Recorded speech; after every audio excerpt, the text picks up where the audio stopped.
no Rio de Janeiro, em 1989, era um barco meio metido a Tinha chique. uma atriz famosa, não A tinha? Yara Amaral. Isso. Grande, Amaral. Que atriz? Ela era top 5 do Brasil. Era uma Que tava no coisa, barco. assim. Tava super lotado. E ela tinha acabado de fazer Fera Radical com a Malu Mader, lógico, então eu sei tudo. E ela tinha feito a vilã do Fera Radical. Ela tava super famosa. Ela sempre foi, mas estava... E ela foi porque a amiga dela convidou ela para ir. E ela vai. Era o Réveillon, não era? Era Réveillon, Batomuxo no dia 31 de janeiro de 88 para 89, 89 para 90, agora me perdi. Peraí, 88 para 89. E aí era porque a galera foi toda pro mesmo lado do barco pra ver os fogos, não é isso? Não, o Batomuxo é uma porcaria. O barco em si era uma porcaria. O barco, ele não coitadinho do barco, o que fizeram com ele. Ele era um barco do Ceará, lá da década de 70, que funcionava super bem, para caber 20 pessoas. Aí foi comprado por um milionário do Rio de Janeiro que transformou num iatezinho. Entendi. Com 4 suítes. E funcionou super bem. O barco viajou, ele viajava pela costa inteira do Brasil e tal. Ele até chegou a emprestar para o Espírito Santo na época, para eles fazerem uns exercícios com a oceanografia lá de uma universidade deles. Tudo bem. Mas o cara é milionário, o que ele quer? Um barco novo. Aí ele vendeu. No Rio de Janeiro, tinha um grupo de espanhóis, um grupo de espanhóis principalmente, que tinha chegado à Espanha sem grana por conta do franquismo, blá, blá, e eles se ajudaram e foram ganhando grana. Ao longo desse período, eles abriram um restaurante, que parece que tem até hoje. Eu cheguei a ver esse restaurante quando eu ia para o Rio na década de 80, eu nunca fui. Era um restaurante bem chique. Fica ali em Botafogo, Flamengo. Esqueci o nome dele agora. Aí ele tinha esses barcos chamados Batomuxo, que era uma coisa muito legal que não tem no Rio. Como tem em Paris, por isso que eles chamam de Batomuxo, que você passeia pelo Sena, ou que você em Londres, todos os lugares que tem o Rio tem isso, tirando São Paulo, óbvio. E no Rio de Janeiro não tem até hoje esses barcos meio tradicionais de você fazer a costa, até porque o mar é bem pesado. Só que esse restaurante fez, ele era um barco que você podia almoçar nesse restaurante também. E ele fazia a travessia, ele ia até a Barra, imagina. Só que assim, né? Brasil, 1980, não é à toa que teve a novela Vale Tudo. Brasil mostra a tua cara. Por quê? O cara tava sem nenhum desses licenciamentos que tem que ter. Uma licença saiu meses antes. Ele já fazia uma travessia durante 3, 4 anos. Esse é o Batomuxo 4 que afunda, ou seja, ele já teve 3. Só que eles não tinham, um já tinha sido vendido, tinha o 3 e o 4 só. Eles não tinham, nenhum dos dois, muito boa manutenção.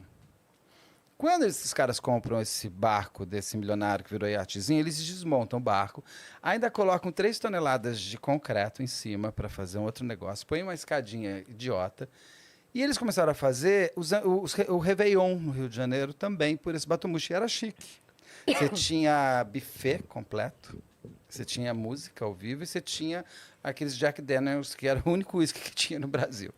E era metido a chique e tal. As pessoas queriam muito passar o Ano Novo lá. Ele ia até Copacabana, ele saía aqui aqui do Flamengo, do Botafogo, e ia até Copacabana, você via os fogos e voltava. Eu lembrava que tinha alguma coisa com os fogos, era isso então. Para ver os fogos. Só que o Batomuxo nem chega, o 4, o 3 chegou. Por quê? E tem coisas muito loucas, porque o Batomuxo estava com superlotação, não é provável, assim, ele podia ter até 151 pessoas. Foi contado pela Marinha 149. Só que eles não é que fizeram fila e contaram. As pessoas transitavam e ficavam aquele acho que eu já contei, 2, e deve ter levado bola ali, porque o Batomuxo chega a ser parado no meio do caminho, ele volta para essa recontagem, chega lá, não deixam as pessoas saírem, porque não vai dar tudo certo. Devem ter molhado a mão dos caras lá da Marinha, e eu falo molhado mesmo porque teve até inquérito sobre isso e tal. E aí ele foi liberado. Quando é liberado, o Batomuxo ele já estava lá no banheiro com problema de uma válvula qualquer que já estava entrando água. Nossa. As pessoas não viram. Só que vamos lembrar, eles achavam que o salva-vidas era feio. Não combina com bar. Fica muito feio. E tem outra coisa, a gente deixava o salva-vidas exposto, sabe o que acontece? As pessoas levavam embora para casa. Então o que eles fazem? Ao invés de ter 151 salva-vidas, eles tinham 30. 30 amarrados no teto. O que você faz com o salva-vidas amarrado no momento que o barco está virando? Todos os móveis eram soltos. Ah, que bom. Num barco. E Que a bacana, escadinha que né? ligava um outro era aquela escadinha de metal, de cobertura pequenininha. Péssima. Péssima, péssima. É pra você não comprar aquelas Não, coisas. assim, ó, devagar já é ruim. Na pressa... Não vai. Não vai. Então, ele voltou, ele foi, daí o povo tava bebendo e tal, e ele tem um livro fantástico fantástico. O Ivan Santana, até falo, eu tenho esse caso no canal. Chama Batomushi. E é deslumbrante. O livro do Ivan Santana é fantástico. E ele vai contando... Só que o Ivan Santana, ele tem uma excelente mania. Ele conta no presente. Então, você está no presente. Você já sabe o futuro.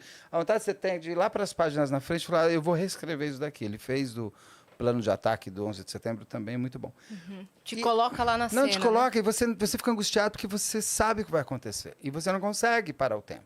Você não consegue virar e falar, não entra nesse barco. E ele vai contando histórias, por exemplo, de pessoas que iam para o barco e chegaram na hora e falaram, não, tá muito cafona nisso, eu não vou. De gente que chegou e falou assim, não vamos. Um cara, vamos, tá bom. Compra o ingresso na hora e vai. Então, conseguiu, porque aquele cara que não ia, liberou, então conseguiu ir, então. E ele vai, quando ele está... Vocês já foram para o Rio pegar um barco ali? Ele é super violento. Principalmente naquele momento que você sai aqui do Botafogo, tal, porque tem um ponto lá, que sei lá como é que é o nome, que você passa aqui com a Urca, que você tem que ir para Copacabana. Esse ponto, em barco bom você já sente. Barquito de porcaria entrando água, 11h48, 49, as pessoas estão, se essa porra não virar, olê, olê, olá. Eu chego lá, porque eles já estavam percebendo, o barco já estava ficando torto por causa da água. E o barco já tinha, ele já pendia um pouco naturalmente. Por causa da água foi pendendo mais. Um barco, quando começa a pender para um lado, o que faz a matemática física da vida? Joga para o outro. Então fez assim, e ele virou. Mas só foram minutos antes, foi apagando as luzes. E ali vira no meio daquele fuzuê. E começam Os fogos. Não, os fogos você nem vê, você não vê dali, né? Só que o Batomushi 3 que estava lá, conseguiram avisar antes de virar, ele pega e volta, os caras nem viram os fogos. E eu lembro desse dia, porque a gente passava no Novo no Brasil vendo os fogos de Copacabana, pela televisão. Porque não tinha muita coisa no Brasil, assim, então eu não conseguia fazer muita coisa. E eu lembro de estar no sítio dos meus pais, eu tinha uns 15 anos, 14, foi 89 isso, a virada. Então eu tinha uns 14, 15 anos. E a gente estava vendo 9, 8, e de repente passa uns 4 minutos, entra uma repórter vestida de branco, falando, um Batomushi afundou no Rio de Janeiro. Eu não sabia o que era Batomushi. Minha tia, que morava no Rio, falou, pelo amor de Deus, Batomushi era o barco mais... Aí ela começou a me contar lá. E ninguém desligou, porque foi meio que Big Brother. A gente começou a ver os corpos chegando no Yacht Clube do Rio de Janeiro, ao vivo. E gente assim, famílias de 5, 6 pessoas que só sobrou a criança de 5. Família de 5, 6 pessoas que só sobrou a mãe, que perdeu o filho, perdeu isso, perdeu aquilo. Família, tem uma cena linda chega o pai, a mãe e o marido, e eles estão desesperados que a mulher está grávida, e eles não acham ela. Ela está vendo eles aqui atrás, ela está tão cansada porque ela nadou tanto, que ela não consegue falar, eu estou aqui. Quando eles se viram e se vê, é uma gritaria, e você está acompanhando isso online ali na hora. Então, teve momentos de extrema emoção, mas em momentos tristes. Foram mais de não sei quantos mortos, quase mais de 50. Agora eu não lembro, na hora que eu estou falando eu lembro. Mas foram mais de 50 mortos, não sei quantos feridos e tal. E aí você tem aquelas coisas horrorosas, né? Que as pessoas foram chegando e foram pro restaurante que é o dono do barco. Quando eles chegam, o dono do restaurante fala assim, gente, vocês estão muito baixo astral, que estava tendo uma festa lá, né? Ficam mais para lá, depois eu vejo isso. Imagina, é para meter... Mas eu quebrava o restaurante. Nossa uma senhora, coisa dessa. cara. Aí, gente que chegava, só queria uma coisa, ir embora. O seu carro está no estacionamento, você perdeu tudo. O cara falou, não, mas tem que me pagar, como é que você vai embora? Como é que eu sei que o carro é seu? Coisas assim, que você olha assim, além de tudo que o cara passou, a mulher passou, a criança...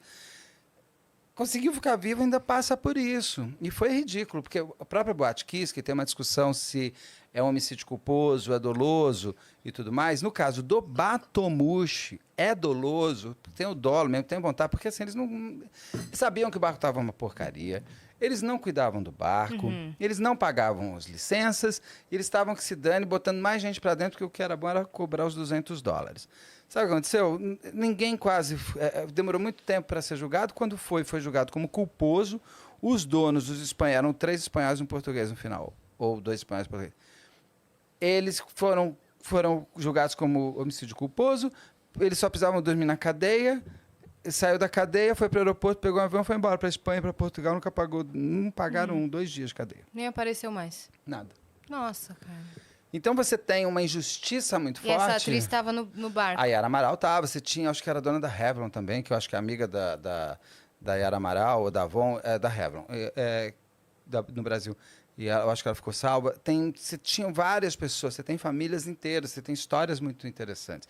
É que como a Yara Amaral, além de tudo, estava dentro desse barco, a coisa pegou ainda mais fogo, porque você tinha, nós aqui normais, uma referência de uma grande estrela morta. Porque aquilo é um crime. Batomushi, a gente pode discutir se é uma tragédia ou um crime. O Batomushi é um crime. Aham.